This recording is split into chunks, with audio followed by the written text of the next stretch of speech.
Dave from Days of Glory Shopworks here, and on this episode we are continuing our cheap 440 build. So this will be episode 11, 12, 11, somewhere around there. I'm starting to lose track.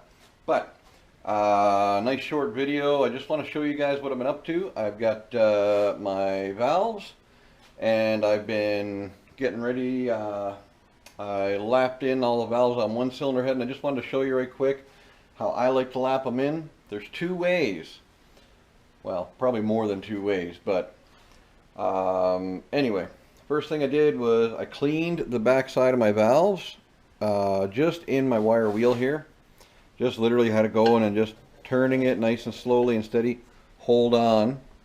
They want to jump out of your hand, but anyway, regardless.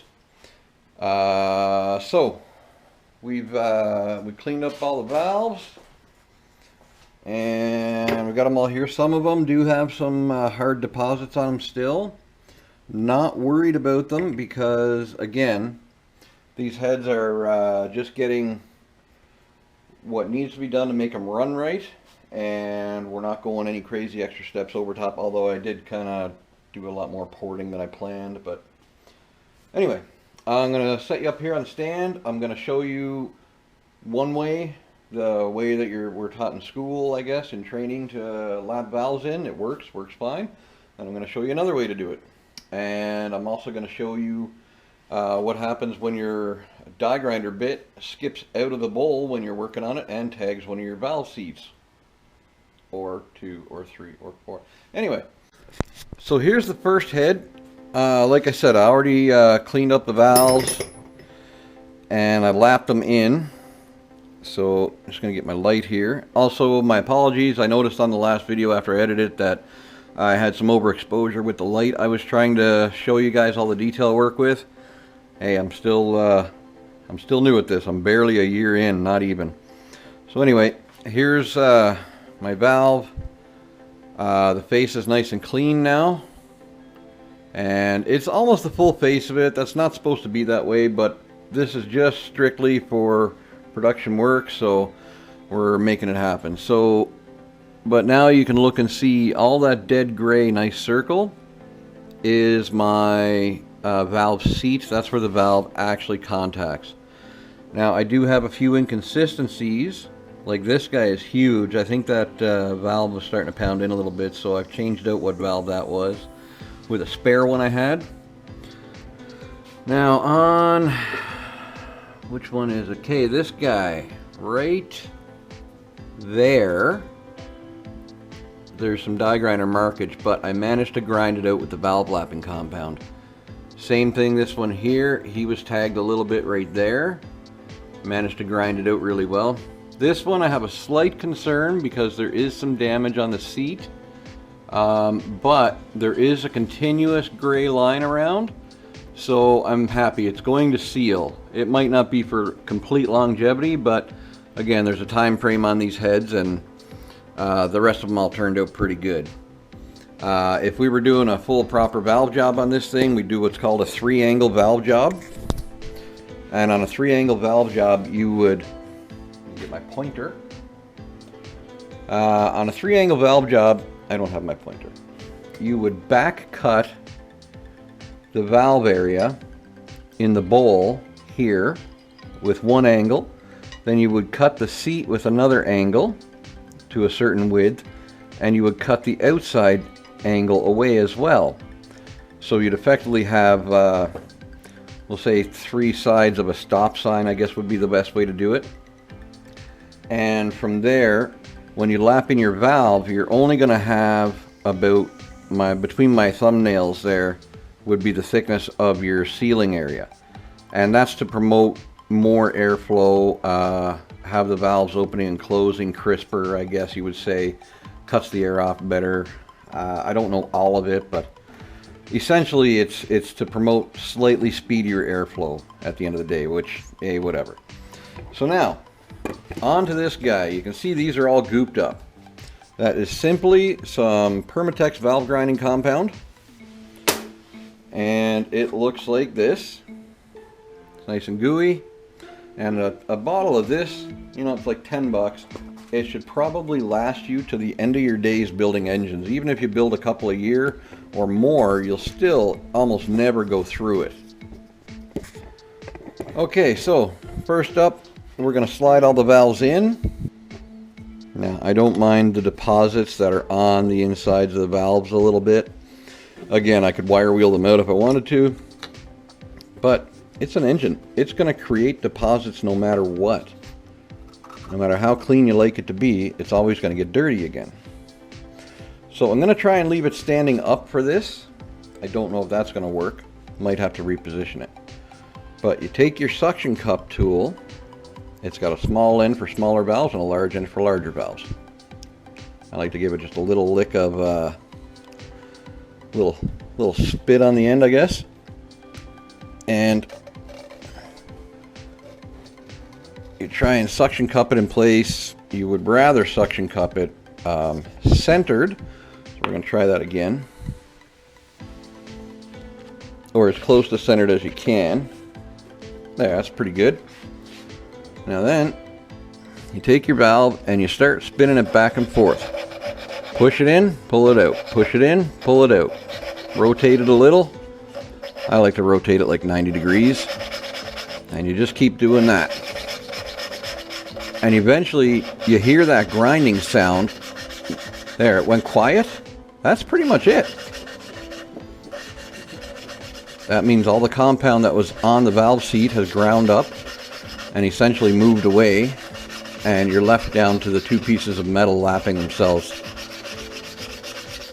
So do that a couple more times, and you pull your valve out. Then we just give it a little wipe.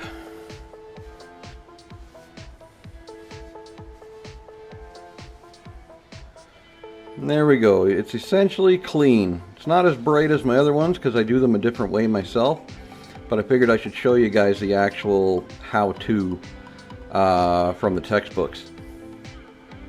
So lay that valve aside, and then we wipe off the lapping compound, and then we have a look. So now this valve seat has been tagged. See it? Anyway, it's been tagged by my burr bit decently deep, like grinding that valve seat in. And it was tagged up here as well, and there. This is probably my worst valve seat. But you can see it's got a brighter area all the way around.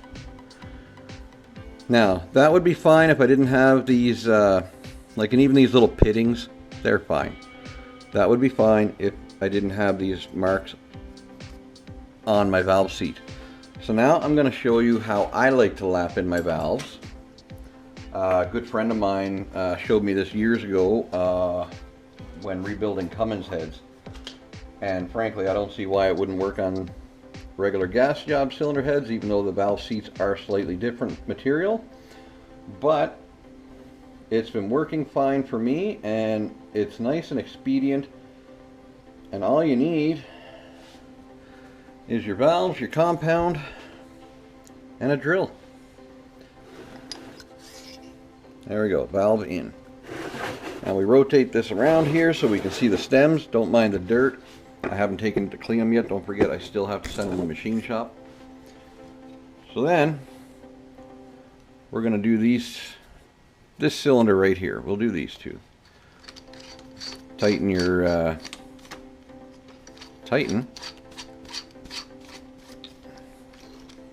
It's tighten on. You want to leave about, that little ½ inch or whatever. I like to put it on high speed. Hold the head securely. Start with the valve open, so pushed in, just not bottomed out, just pushed in. Start spinning it at a medium speed. Start bringing it in and touching it. Pull in, pull in, pull in. And you can vary your speed.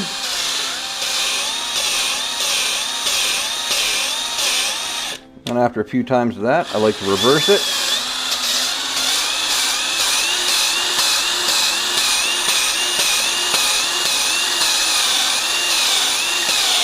And especially since I'm trying to fix an issue that I created, I'm going to go a little bit harder than normal. Now, if it was detrimentally brutal, yeah, I'd end up having to take it to the machine shop. We're going to see if we can get away without that,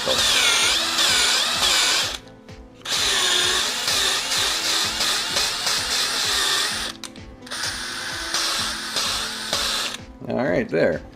So now we're going to pull that valve out, and we're going to take a look.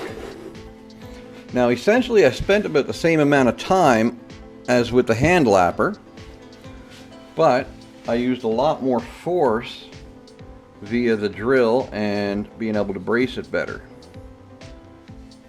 So now, let's clean this off a little. If we look at our valve, now you can see the difference. We're much brighter here. This is a lot cleaner, and all the pitting on the valve itself is gone. So we're really happy with that valve. We got a nice consistent line all the way around. And here's what I was telling you about between my thumbnails. That's your actual valve seat area, and there is a measurement for that. Any factory shop manual will tell you what the measurement is supposed to be. But anyway, you just check for your consistency all the way around, and we're pretty good. Quite happy with that. So we put the valve aside. And then the moment of truth, because I really don't know how well this valve seat's going to survive. And I'll get my light and try not to blind you guys.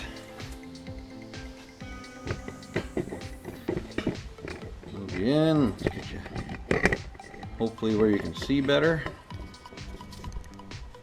Okay, what do we got here?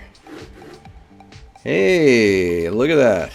So it still looks beat up, but we've got a consistent area right across that gash. So we're going to seal up just fine. Same thing with this one. It's a little bit deep over here. But out here we've got well over half the sealing area, and up here he's pretty much gone. So we have successfully saved that valve seat from spending money at the machine shop. And I'm quite happy. So I'm going to go ahead and finish all these other ones off. I'm not going to bore you with that. You can already see how we did on these guys. And that's going to end this video. Alright, so that is lapping in valves how I like to do it. And I really appreciate you guys watching the video. Thank you very much.